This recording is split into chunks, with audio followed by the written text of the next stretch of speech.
Hello' everyone, কেনে আছে সকলো? নিশ্চয় ভালে আছে। অলপ ঠাণ্ডা যিটো পৰিছে, চৰ্দি জ্বৰটো হৈয়ে আছে বাৰু। মোৰ নিজৰো হৈ আছে চৰ্দিটো, মাতটো গম পাইছে, মাতটো অকণমান ইগন'ৰ কৰিব আৰু। আজি ভিডিঅ'টো বনাইছোঁ এটা কথা ক'বৰ কাৰণে।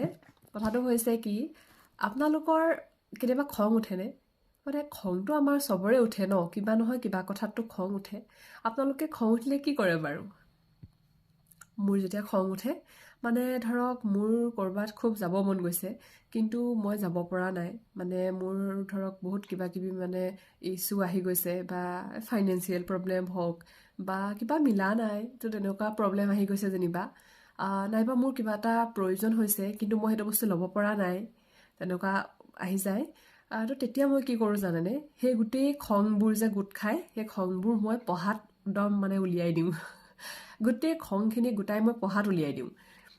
যিদিনাখন মানে মোৰ খং উঠে, সেইদিনাখন মই 8 ঘণ্টা 10 ঘণ্টালৈকে পঢ়ি দিওঁ মানে। এইটো মোৰ কিবা পইচা পাতি নাইকিয়া হোৱাৰ কাৰণেহে তোৰ প্ৰব্লেম হৈছে, তাৰমানে মোৰ নিজৰ এটা আইডেণ্টিটি নাই, সেইটো কাৰণেহে মোৰ প্ৰব্লেম হৈছে। বা আজি মোৰ কিবা এটা কিনিব লগা হৈছে, কিন্তু মোৰ পইচা নাই কাৰণে মই কিনিব পৰা নাই। বা আজি মোক কোনোবাই ইগন'ৰ কৰিছে, মোক মাতিব বিচৰা নাই, মোৰ এটা নিজাকে ষ্টেটাছ নাই, বা মই মানে তেওঁলোকৰ চকুত একোৱেই নহয়, সেইকাৰণে মোক ইগন'ৰ কৰিছে। গতিকে সেইবোৰ খং মই পঢ়াত উলিয়াই দিওঁ। এখন বিয়ালৈ মই গৈছিলোঁ জানেনে? বিয়াখনত যেতিয়া মোৰ বান্ধৱী কেইগৰাকীয়ে কৈছিলে যে আমি গোটেইবোৰে চাকৰি পোৱাখিনি আহা ফটো মাৰোঁ, এনেকৈ কৈছিলে। আমি চবেই ফটো মানে চাকৰি পালোঁ নহয়, ফটো মাৰোঁ আহা। আৰু মানে একদম ষ্টেটাছত লিখি দিছিলে, মানে বাওঁফালৰ পৰা এনেকৈ এনেকৈ মানে কোনে কোনে পাইছে দেই, কোন কোন মানে কি কি পজিশ্যনত আছে, তো তেনেকুৱা হৈছিলে। আৰু তেতিয়া মই তাতে আছিলোঁ, কিন্তু মই যিহেতু তেতিয়া চাকৰি পোৱা নাছিলোঁ, মানে মই এনেকুৱা মানে মনত দুখ পাইছিলোঁ, মোৰ মানে নিজৰ ওপৰতে বহুত খং উঠিছিলে। মানে মই কি কৰি আছোঁ, মোৰ এনেকুৱা লাগিছিলে। আৰু মই খুব সোনকালে তাৰ পৰা গুচি আহিছিলোঁ।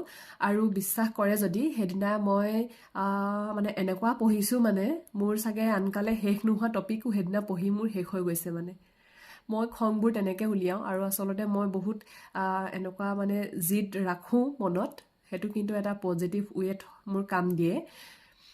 আপোনালোককো ক'লোঁ, যদি আপোনালোকৰ খুব খং উঠে, সেইটো বস্তু পঢ়াত উলিয়াই চাব, একদম সোনকালে আপোনালোকে নিজৰ জেগাত থিয় হ'ব পাৰিব। মানে মোৰ মানে মই তেনেকুৱা কৰি পাইছোঁ, যিহেতু মই আপোনালোকৰ লগত শ্বেয়াৰ কৰিলোঁ। যিসকলৰ মন নাযায় পঢ়িবলৈ, তেওঁলোকে মানে খং উঠিলে সেইটো ইউটিলাইজ কৰিব খংটো।